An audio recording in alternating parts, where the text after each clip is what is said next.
ఆకాశమే హద్దు అన్నట్లుగా పెరుగుతున్న అంచనాలకు ఏమాత్రం తగ్గకుండా ఈ సినిమా ఉంటుందని మేకర్స్ నమ్మకంగా చెబుతున్నారు. ప్రభాస్, నాగ్ అశ్విన్ కాంబోలో రూపొందుతున్న కల్కి 2898 ఏడీ సినిమాపై అంచనాలు రోజు రోజుకు పెరుగుతూనే ఉన్నాయి. ఇటీవల బుజ్జీని పరిచయం చేయడం ద్వారా అంచనాలు మరింతగా పెంచారు. ఆకాశమే హద్దు అన్నట్లుగా పెరుగుతున్న అంచనాలకు ఏమాత్రం తగ్గకుండా ఈ సినిమా ఉంటుందని మేకర్స్ నమ్మకంగా చెబుతున్నారు. కల్కిలో ప్రభాస్ ను భైరవగా చూడబోతున్నాం.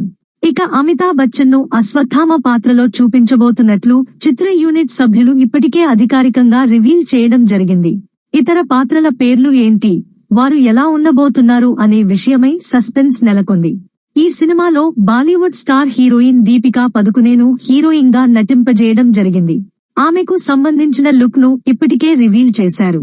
అయితే ఆమె పాత్ర పేరు విషయంలో మాత్రం సస్పెన్స్ కొనసాగుతోంది. ప్రస్తుతం కల్కిలో దీపిక పదుకునే యొక్క పాత్ర మరియు ఆమె పేరుకు సంబంధించిన విషయాలపై ఆసక్తికర చర్చ జరుగుతోంది. ఈ సినిమాలో దీపికా పదుకునేను పునర్జన్మ పొందిన లక్ష్మీదేవి పాత్రలో చూడబోతున్నామట. అంటే మోడ్రన్ లక్ష్మీదేవిని పద్మ అనే పేరుతో కల్కిలో దర్శకుడు చూపించబోతున్నాడు. ప్రభాస్ మరియు దీపికా పదుకునేల మధ్య ఉండే సంబంధం, ఇద్దరి కాంబో సన్నివేశాలు ఎలా ఉంటాయి అనేది ప్రతి ఒక్కరికి ఆసక్తిని రేకెత్తిస్తోంది. భారీ అంచనాల నడుమ రూపొందుతున్న ఈ సినిమాను జూన్ 27న ప్రపంచ వ్యాప్తంగా విడుదల చేయబోతున్నారు. కల్కి సినిమాలో యూనివర్సల్ స్టార్ కమల్ హాసన్ ప్రధానమైన పాత్రలో కనిపించబోతున్నాడు. దుల్కర్ సల్మాన్, దిశా పటానీతో పాటు ఇంకా ఎంతో మంది స్టార్స్ ఈ సినిమాలో కనిపించబోతున్నారు. టైం ట్రావెల్ కాన్సెప్ట్ తో రూపొందిన ఈ సినిమా హాలీవుడ్ లో సైతం విడుదల చేసే విధంగా ప్లాన్ చేస్తున్నారు.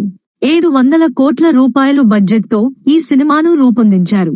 ప్రపంచ వ్యాప్తంగా ఈ సినిమా 1,500 కోట్ల రూపాయల నుంచి 2,000 కోట్ల రూపాయల వరకు వసూళ్లు చేస్తుందనే నమ్మకంను యూనిట్ సభ్యులతో పాటు ప్రభాస్ ఫ్యాన్స్ వ్యక్తం చేస్తున్నారు. ప్రభాస్ కి ఉన్న స్టామినా నేపథ్యంలో కల్కి వసూళ్లపై అందరిలో ఆసక్తి నెలకొంది.